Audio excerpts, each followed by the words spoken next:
लगभग 3 करोड़ साल पहले, जब पृथ्वी पर डायनासोर रहा करते थे। इजिप्टा नाम था उस उपग्रह, शुद्ध ग्रह का, इजिप्टा।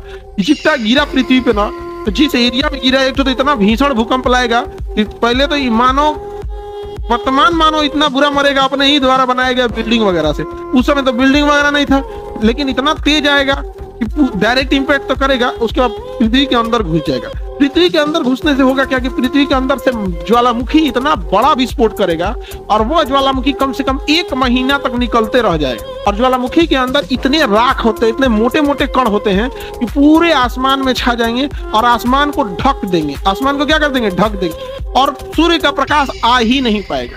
सूर्य का प्रकाश जब नहीं आ पाएगा तो मानव इस आइस एज में चला जाएगा। सूर्य रहेगा जरूर, लेकिन इतनी मोटी परत से ढक देगा ये ज्वालामुखी का कि पूरा का पूरा सूर्य का प्रकाश ही नहीं आ पाएगा, सारे पेड़ पौधे खत्म हो जाएंगे। हुआ भी यही था। डायनासोर डायरेक्ट इंपैक्ट से तो मरे सब, और जो मैग्मा निकला धधकता हुआ आग, वो उससे भी मरे सब मर गए सब उससे। और मरने के बाद जो ऊपर वायुमंडल में पूरा धुंध छा गया, थोड़ा सा बादल छा जाता है, ठंडी के दिन में कोहरा छा जाता है, तो आदमी को सूर्य निकलने में दिक्कत हो जाता है। लगभग 3-4 मंथ तक सूर्य का प्रकाश नहीं आएगा। और हुआ भी यही, एक लंबे समय तक सूर्य का प्रकाश नहीं आया, सारे पेड़ पौधे खत्म हो गए, सारे पेड़ पौधे खत्म हो गए।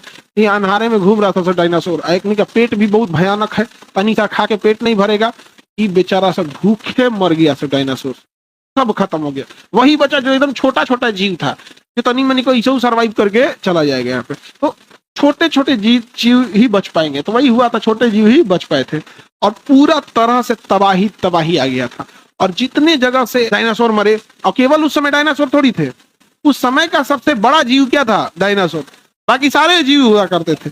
अब डायनासोर में भी कुछ शाकाहारी थे, कुछ मांसाहारी थे, कुछ ससुरा उड़ने वाले थे, सब जना का व्यवस्था हो गया। क्योंकि अगर अकाल पड़ेगा तो सबसे पहले वही मरेगा जिसका बड़ा शरीर है, समझे? बड़ा शरीर वाला पहले मरेगा। मर गए लोग, सारे लोग।